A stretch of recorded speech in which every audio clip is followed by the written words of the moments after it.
Kami dari kelompok 5 mata kuliah keterampilan berbicara. Di sini kami akan mewawancarai Bapak Wahyu selaku Kepala Sekolah di SMK 13 Pandeglang.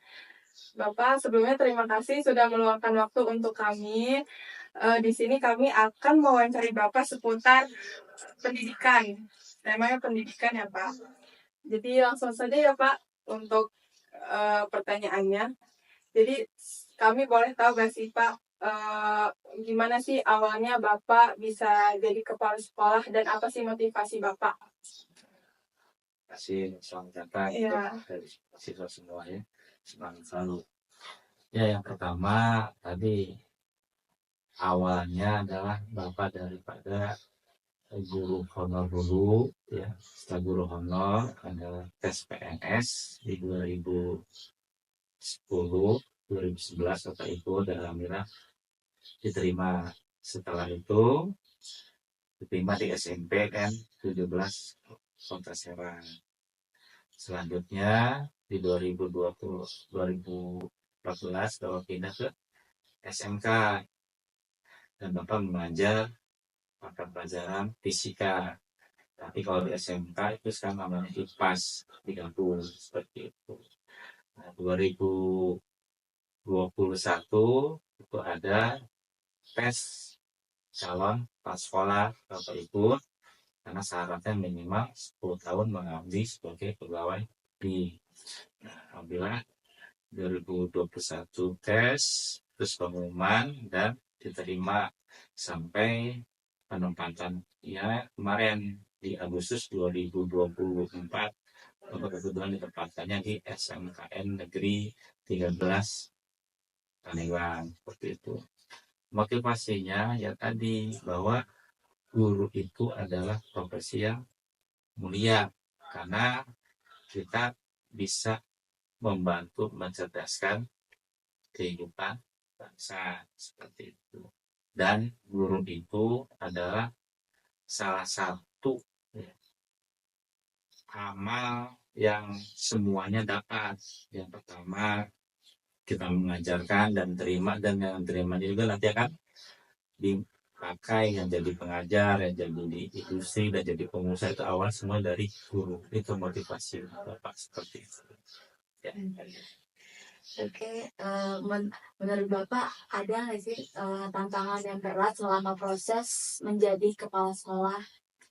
Ya, banyak tantangannya ya. Yang pertama itu adalah sebelum jadi kepala sekolah itu bukan hanya bisa mengajar saja. Yang pertama harus menjadi manajemen. Artinya manajemen itu harus jadi pertama wali kelas dulu, kedua jadi ketua jurusan, ketiga dari wakil kepala sekolah dulu, baru bisa mendaftarkan menjadi calon kepala sekolah. Tantangannya banyak kan di situ. Jadi kalau udah jadi manajemen itu mengajar, dia harus mengajar, dan yang keduanya adalah juga harus bisa mengatur manajemen sekolah seperti itu. Intinya pengaturan waktu dan juga mental yang kita punya itu dilatih di situ. Ya, tapi semuanya ya tadi berkat izin Allah bisa dijalani dan sampai Bapak diterima menjadi kepala sekolah. Terus bagaimana penerapan Bapak tentang kurikulum sekarang? Itu ngebantu nggak sih buat mengejar target pendidikan? Ya sebenarnya kalau kurikulum itu semua didesain atau dibuat tuh pasti punya tujuannya bagus karena revisi setiap tahun itu akan menjadi perbaikan-perbaikan. Ya hanya tadi emang banyak kendala-kendala setiap daerah itu berbeda-beda. Contohnya kalau misalkan daerahnya sinyal internetnya nggak ada kan, mereka juga kan kesulitan. Sekarang zamannya online, ujian online, harus menguasai IT seperti itu. Sekarang alatnya ada, tapi sarananya atau sinyalnya nggak ada, apalagi nggak ada alatnya, nggak ada sinyalnya seperti itu.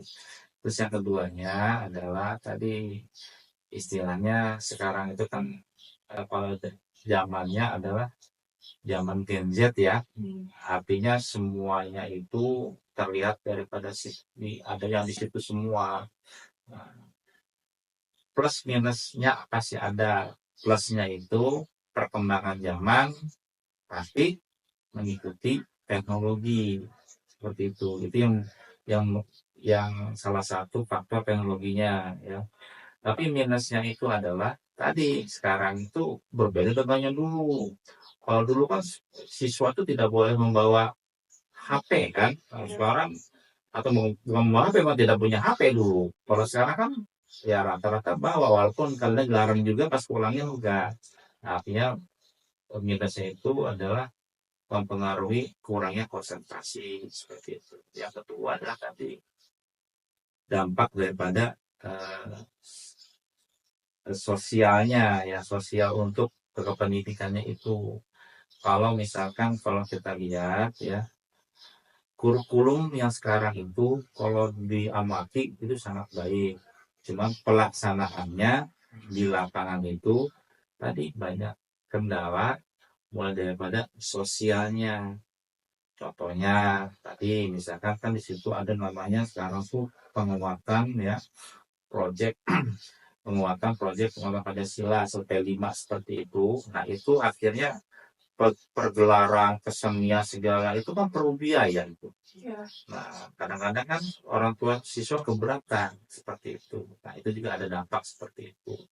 Dan yang ketiganya juga adalah dampak psikologi anak sekarang mah, karena pengaruh daripada gadget ya.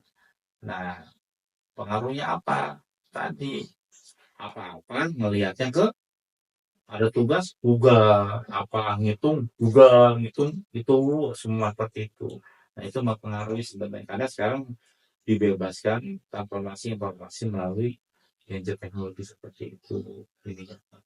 Nah, tapi ya kemajuannya kalau yang bisa memanfaatkan maju, tapi kalau misalkan tidak bisa memanfaatkan dia akan menjadi mundur seperti itu. Itu jawabannya. Ada kesan buat mahasiswa seperti kami yang sedang belajar di dunia pendidikan.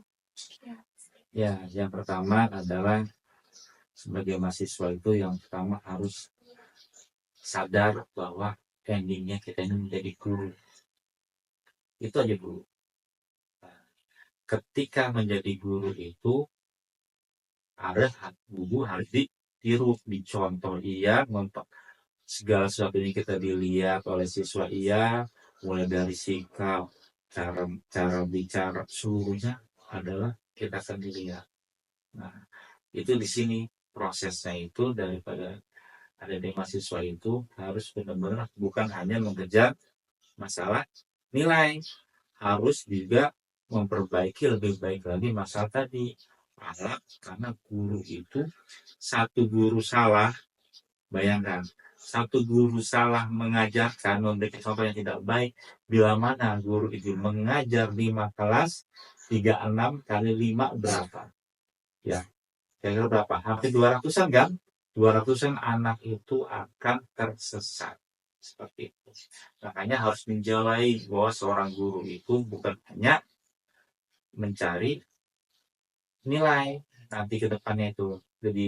Jadi ada di mahasiswa ini masuk ke guru ini akan menjadi guru, seperti harus tadi menyadari segala sesuatu yang akan kita nanti ketika turun menjadi guru itu akan dilihat semuanya, dari cara mengajarnya, tingkah lakunya, terus juga dari hasil prestasinya, seluruhnya itu akan dilihat oleh siswa-siswanya nanti. Itu ya, jadi intinya kita harus nikmatin dulu ya Pak prosesnya selama jadi mahasiswa. Terus kedepannya kalau insya Allah kalau misalkan kami ditakdirkan menjadi guru harus bisa menjaga sikap karena kami juga akan ditiru ya oleh siswa-siswa di sekolah nanti. Dan karena sekarang udah digital semua gitu harus menyeimbangkan gitu ya Pak. Iya.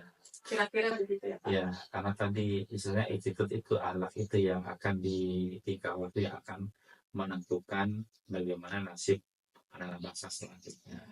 Kalau gurunya ya tidak punya attitude, apalagi siswanya kan, seperti itu. Jadi dari sekarang tadi ikutin prosesnya, kejar targetnya, ya, karena harus punya target. Tapi harus sadar endingnya ini adalah pilihan menjadi guru. Jadi bukan lagi ke mindsetnya ke industri, bukan lagi mindsetnya menjadi pengusaha kontraktor, bukan lagi mindsetnya jadi ini politikus gitu. Ini adalah untuk sementara settingannya adalah menjadi guru. Adapun nanti ke depannya ketika lulus kan itu takdir masing-masing. Tapi pilihan guru ke pendidikan itu adalah tujuannya menjadi guru.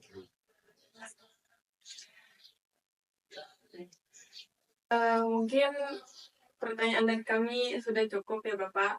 Terima kasih atas waktunya. Semoga Bapak dan keluarga diberikan keberkahan, kelancaran selama kegiatan Bapak, dan semoga bisa ketemu lagi ya Pak di Sekolah ketemu jadi guru-guru semua PNS semua gitu kan.